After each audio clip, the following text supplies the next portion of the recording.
So the reason that I wanted to interview you specifically is because you seem to have achieved an extremely deep level of understanding of what consciousness and reality and truth and being are, to such a degree, in fact, that it's hard to describe just how significant such an understanding can be.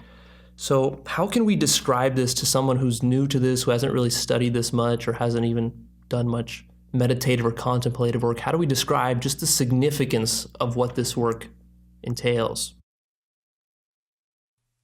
That's a big question. So when you talk about this work, then I hear my work. And if I hear my work, this is more than enlightenment. So enlightenment as one aspect, a very central and important aspect of the work, is having a direct consciousness, becoming directly conscious of something ultimately true or absolutely true, like your true nature or what existence is.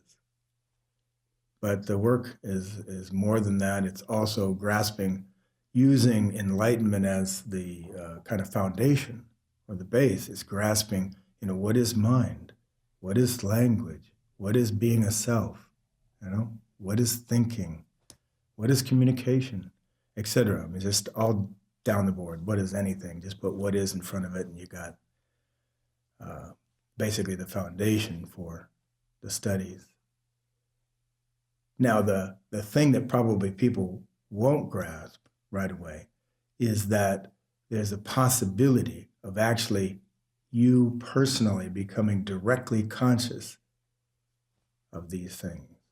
So it's not like finding an answer. It's not like a belief system. It's antithetical to a belief system. If you believe something, you're actually doing something that's getting in the way. So we're not ever inviting people to believe in something. We're inviting people to experience for themselves what's true. Now, when I say experience for themselves what's true, I can hear that, in different ways. People might think, all right, then I'll have my opinion about it, or I'll draw conclusions, or I'll figure it out. And the reason people will assume that is because that's pretty much what people do. That's pretty much what people think they can do in these kinds of matters, is just believe something, hear about something, or draw conclusions, or figure it out. But those are all functions of mind and hearsay, and they're quite minor to the work. So people aren't invited to figure something out.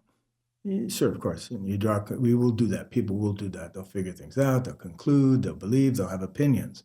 But all of that is pretty much nonsense compared to a direct experience. So we're always inviting people to grasp for themselves, beyond themselves too, not just, okay, I grasp it for myself like it's my own little, like I said, like opinion or something, or I have my own idea about it. But to grasp for themselves the truth. And that isn't something that's commonly shared as possible. We have to figure things out or learn from others. And it's great to learn from others, but that's only one aspect of things. That's a form of knowledge that we absorb from somebody else or from science or from history. And it can teach us stuff. But to actually, for oneself, become directly conscious, and by directly, I mean you're there. So whatever's true about your nature, you're there. You're actually, it is that. You are that.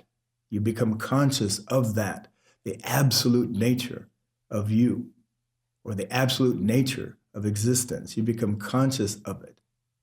You're one with it. See? That's what I mean by direct.